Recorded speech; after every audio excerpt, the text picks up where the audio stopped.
Capital murder charges filed against the man at the center of that dramatic standoff. The sheriff announced those charges about 30 minutes ago. The suspect accused of injuring 4 members of law enforcement since Wednesday night.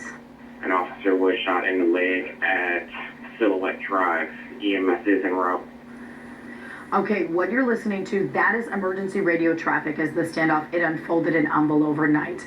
Teron Green eventually gave up, hanging onto the arm of SWAT equipment. It's called a rook that they used to ram into the home where he was hiding. Now, all of this goes back to Wednesday night. ABC 13's Charlie Edsity begins our live team coverage from the Harris County Jail. Charlie, how did this all unfold since Wednesday?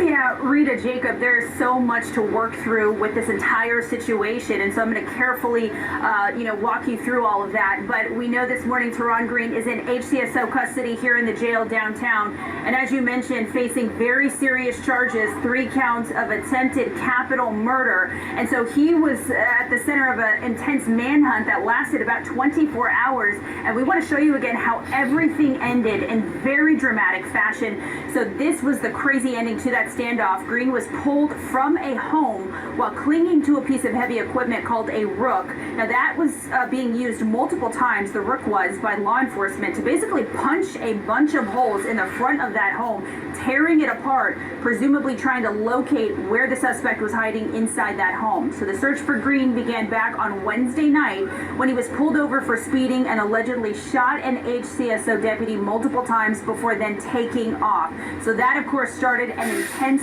search to find him, eventually leading law enforcement to the home in Humble yesterday afternoon. Well, as deputies approached, a woman and 2 children were leaving that house, and the woman apparently confirmed Green was inside. And that's when the man allegedly fired several times at the deputies.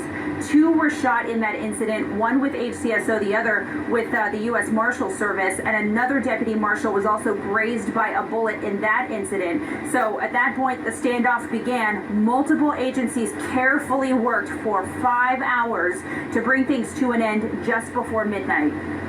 We saw that we were going to be relentless. We weren't going anywhere. We had strong support out here. Perimeter was set, and I think he probably realized that it was kind of the end of the game at that point, and there wasn't going to be anything else to do.